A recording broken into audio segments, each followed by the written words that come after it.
Alright everyone, welcome back to another video. Last time we left off along the new supply route to China. We're now on to Prelude to Invasion. April 1944. Softening up the Reich. Look at a whole picture if I can.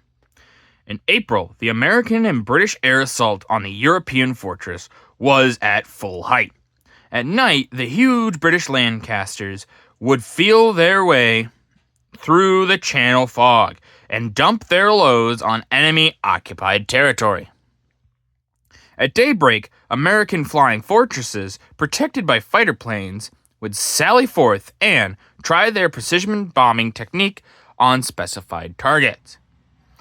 The adjacent map is marked with 600-mile radii, which give a conception of areas effectively bombed from the three Allied points: England, Italy, and Russia.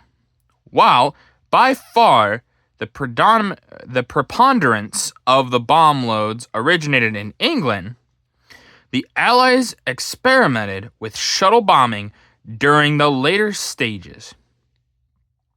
A plane would leave England, drop bombs on Germany, and land at a Russian base. After refueling, it would take off from the Russian base and land in Italy, bombing the Placeti oil center en route.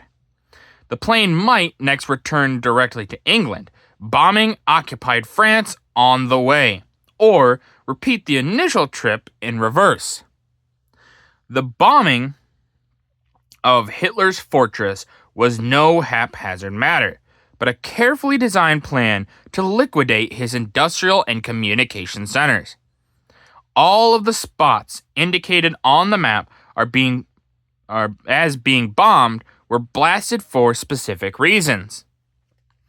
To the efforts of the Allied bombers can be contributed much of the success of the invasion that followed 2 months later. So look here.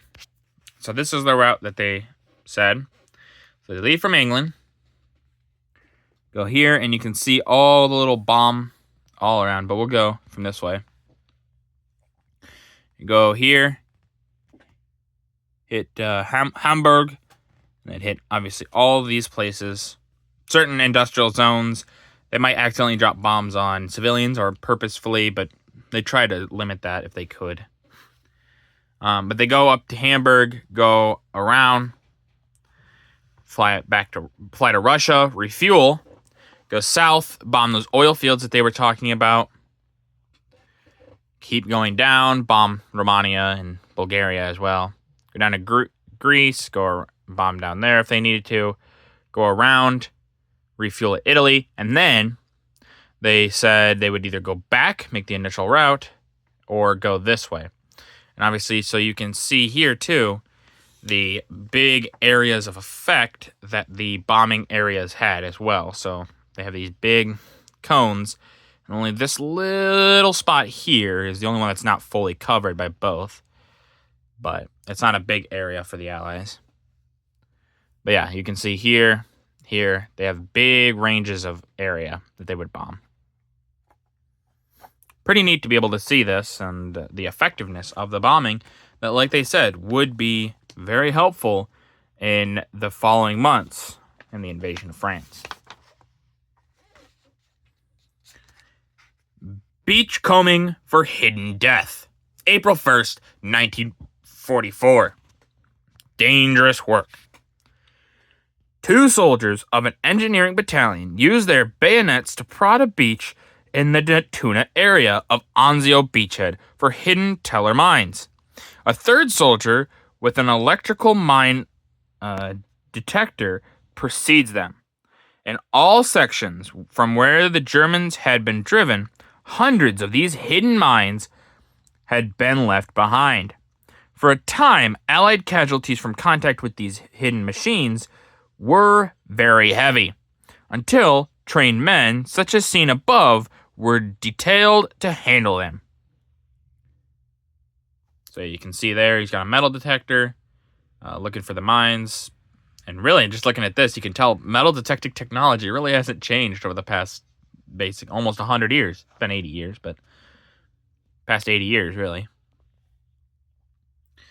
And you can see there, digging up mines if there are any. Being very careful. The Reds recover Odessa. April 10th, 1944. The Great Black Sea Port is Russian again. On Monday, April 10th, General Malintsikov's 3rd Ukrainian Army stormed into Odessa, 7th largest city in Russia. Since 1941, it had been occupied by the Nazis, chiefly composed of Romanian troops who had changed the name of the city to Antonescu after their puppet premiere. Above, victorious Red Army soldiers are seen moving into the city past the famous opera house, which suffered little damage. Most of the destruction wrought by the retreating Germans was to the port installations along the waterfront, as indicated in the photo below. So yeah, there's the famous opera house in Odessa. Yeah, not very much damage, really not at all, which is a rarity in this war. But yeah, the port has been completely wrecked, which obviously they're going to do to shore up any Soviet Black Sea Navy. They don't want the Black Sea Navy to be able to do anything here, so they're going to try to do as much damage to this as possible.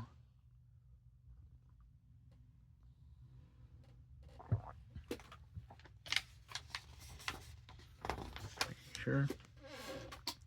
The China and Burma campaigns.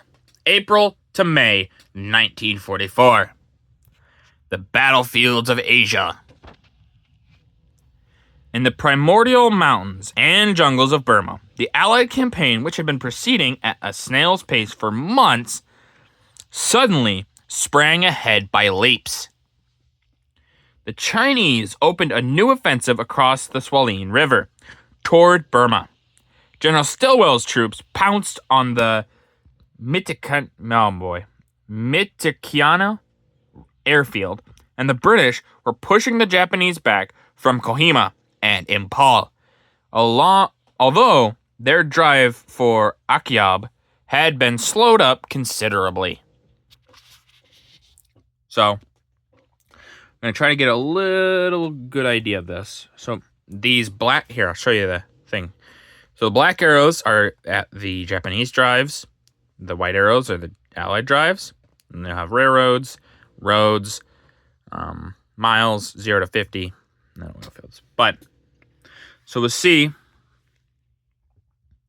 the Japanese drives for Impal and then Kohima. The Allied are having counterattacks at both Impal and Kohima. There's an Allied drive north to Mahongo, and then the Mihikiana airfields.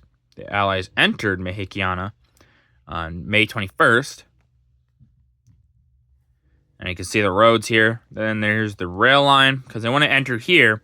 And then they also would cut off the Japanese that are here. So if they go in from the north here, and they take these two cities, the Japanese that are still here are going to get cut off. So more than likely, it'll open up these, and Impal and Kohima will be safe from further Japanese attack.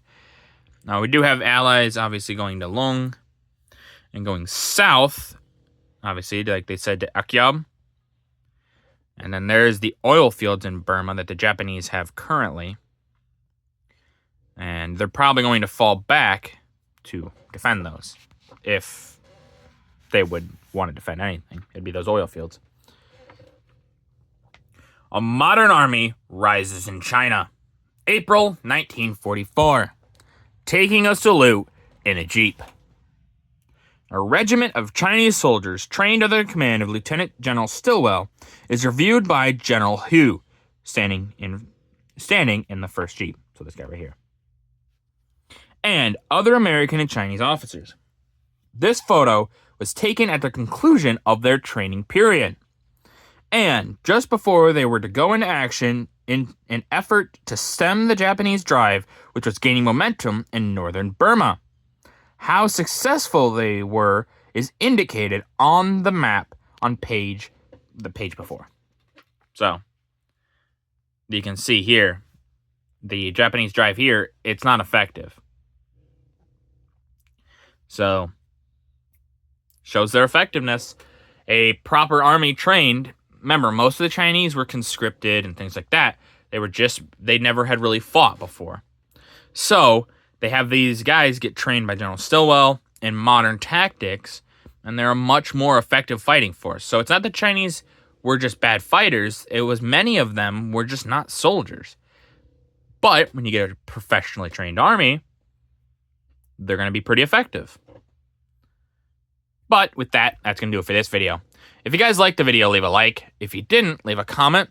Tell me what I could improve on. I always appreciate your feedback. And as always, subscribe. It really does help out the channel. Thank you.